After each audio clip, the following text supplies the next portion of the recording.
no. Los rockstar y la maldición de los 27. A new communicative phenomenon takes place in Latin America that will expand throughout the continent, reflecting an essential part of the culture, is the soap opera.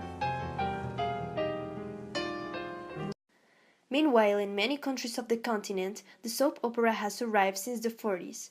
In Colombia, started around the 50s and 60s. With a state that controlled the Colombian television, making it be just educative and fomenting Colombian television a high culture programming, the soap opera format was delayed in its beginnings. It was just until 1963 that the first soap opera was aired in Colombia.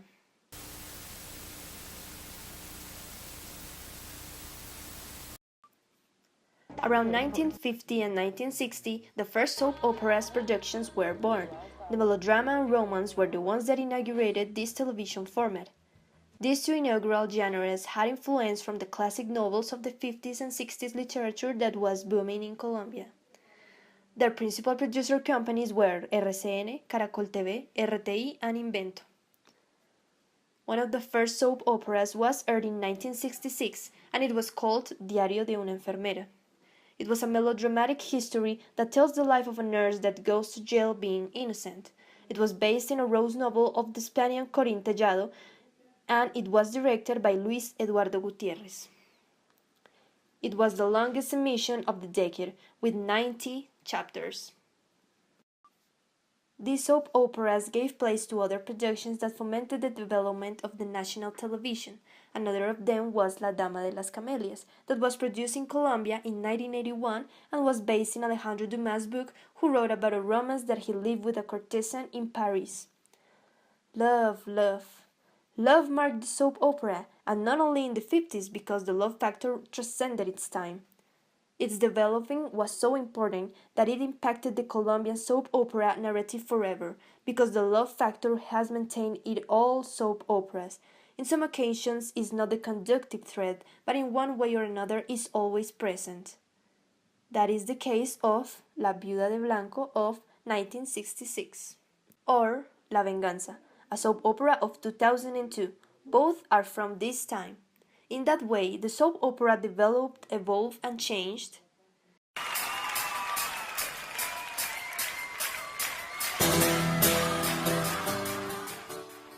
In Magic Decade, full of rock and difficult social and political moments, the soap opera incorporated the comedy and the irony, mixing the regional identities of the country.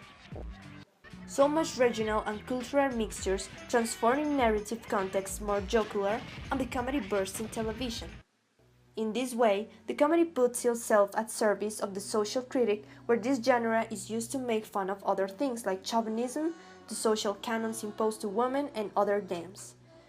There are comic ways to narrate, but with a background full of meaning.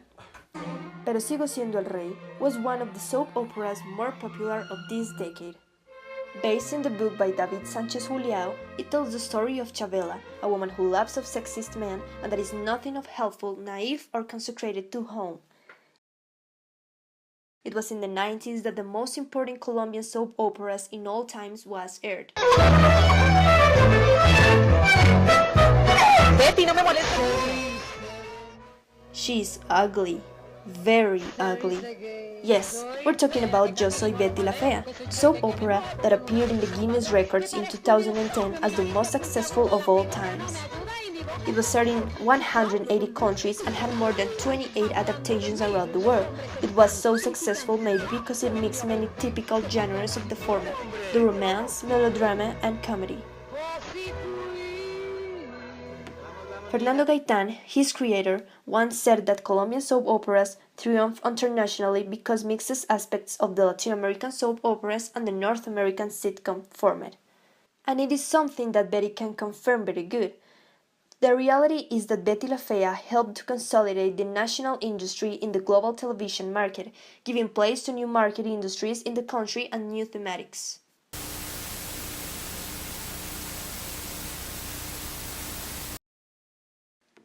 The last 2 decades of the 20th century also were marked in Colombia's soap operas by an important thematic, the costumbrism.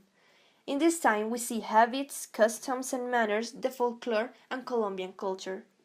The custom-breed soap operas like Ato Canaguay from 1981 and Caballo Viejo from 1988 were great bridges that helped the Colombians to recognize themselves, to realize their cultural diversity, and thus they moved away from the classic Mexican and Venezuelan model focused on the classic melodramatic story.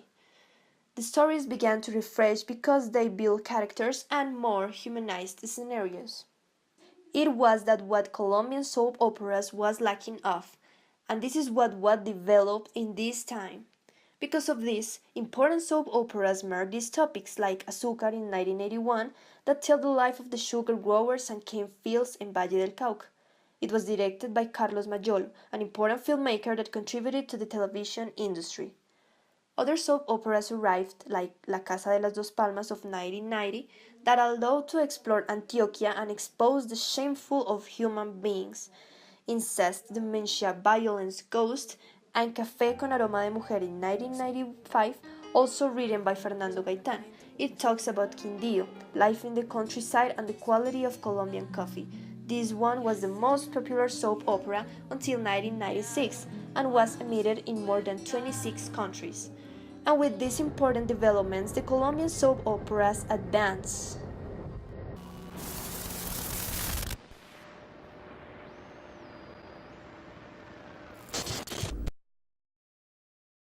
Following the costumbrism and comic narrative line arrived Pecados Capitales in 2002, which openly showed the defects of several characters that were not necessarily bad, and Los Tacones de Eva in 2003, which tells the story of a sexist man who must disguise himself as a woman. Other soap operas that explored the costumbrism arrived, like El Man es Germán. Santiago Alarcón played the character of Germán. This character came from other soap opera. Name: Las Detectivas y El Víctor, thanks to its great success, which indicated the popularity of the costumbrism mixed with comedy in national television. And, in the new century, two narrative tendencies were generated and explored in the new Colombian television.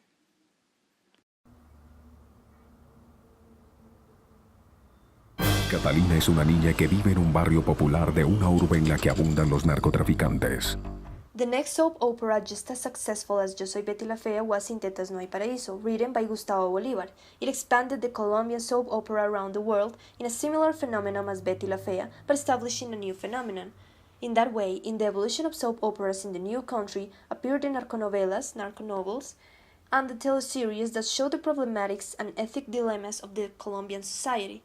It is shown that the new popular culture, the one that exaltates the value of the money and the consumerism, the one that shows the drug dealer as the new privilege. They became business and trend productions such as El Cartel of 2009 and 2010, written by former drug trafficker Andrés López alias Florecitas, when he was in jail. Soy Pedro Pablo León Jaramillo y durante 25 años he burlado con astucia la ley, manteniéndome en la clandestinidad. It also appeared El Capo, a soap opera starring Marlon Moreno. Recognized for being the most expensive production made in Colombia with approximately 18 million pesos. Pues es que yo tengo muchas ganas de acostarme con usted. Agradezca que yo soy una persona noble, un hombre decente y sensato. Va pues en pelota y me espera en la pieza. Dale. One of the last successful narconovelas or narco-novels was Pablo Escobar El Patrón del Mal, aired between 2009 and 2012, starring Andrés Parra, with 67.7% of audience the day of its premiere and until now the most watched in the country's history. This one, with others like Alias JJ, that talks about the hitman Popeye or Sin Tetas No Hay Paraíso, among others, exalt the narco culture and the high audiences that they have made that this phenomenon continues in actual Colombian soap operas. The second narrative line that actual Colombian soap opera has is the costumbrism mixed with other genres. There are seen Colombian customs and traditions and the humanization seen in the 90s, but mixed with biopics, most of them of singers, is a very popular thematic in Colombian audiences.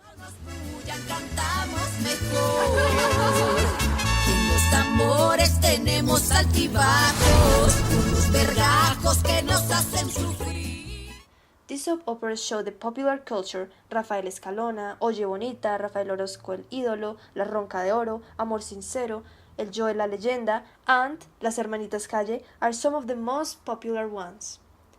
Little by little, the genre evolved, answering to the forms of projection, the market requirements, and the tendencies and preferences of the viewers. Perhaps the success of this genre is due to the hybridization of other genres such as romance, adventure, and deals with humanization and life. Anyway, the most used icons for biopics in the country are the singers because they are the most popular among the public. All the history of the evolution of this format has led the Colombian soap operas as a cultural industry to grow notably and to be in one of its better moments. According to the records of the producer companies RCN, Caracol TV, and RTI, nowadays are comparable to producers as Televisa from Mexico and Globo TV from Brazil. In occasions, they surpass them. Now, Colombian audiences are adapting to the new forms of global consumption by online subscription and seasons. Many people love digital platforms, but the contents produced in the country in some way will still be the reflection of the Colombian culture and of important events of Colombia.